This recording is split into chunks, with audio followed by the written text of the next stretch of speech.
அரசு ஊழியர்களுக்கு பொங்கல் பரிசை அறிவித்து தமிழக அரசு உத்தரவை பிறப்பித்திருக்கிறது. கூடுதல் விவரங்களோடு இணைகிறார் செய்தியாளர் பாஸ்கர். வணக்கம் பாஸ்கர். அரசு ஊழியர்களுக்கு பொங்கல் பரிசு அறிவிக்கப்பட்டிருக்கிறது, விவரங்கள் என்ன? அரசு ஊழியர்கள், ஆசிரியர்கள், ஓய்வூதியம் பெறக்கூடியவர்கள், குடும்ப ஓய்வூதியம் பெறக்கூடியவர்களுக்கு பொங்கல் போனஸ் என்பது அறிவிக்கப்பட்டிருக்கிறது. அரசு ஊழியர்கள்ல சி மற்றும் டி பிரிவை சேர்ந்த பணியாளர்கள், ஆசிரியர்கள் அவர்களுக்கு 3000 ரூபாய் அதிகபட்சமாக போனஸ் வழங்கப்படும். அதற்கான அறிவிப்பு என்பது வெளியிடப்பட்டிருக்கிறது.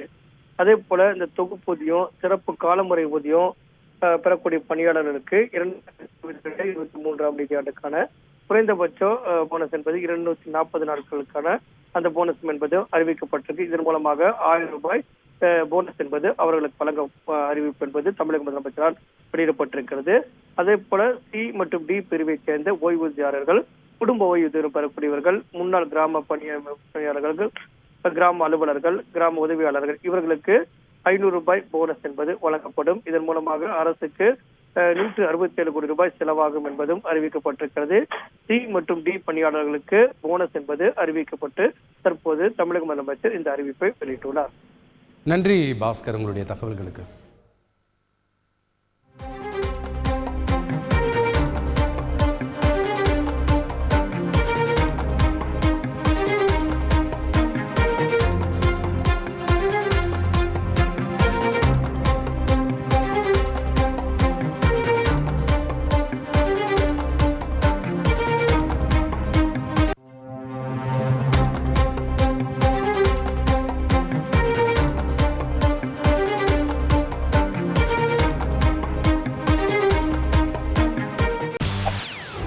செய்திகளை உடனுக்குடன் தெரிந்து கொள்ள உடனே சப்ஸ்கிரைப் பண்ணுங்க.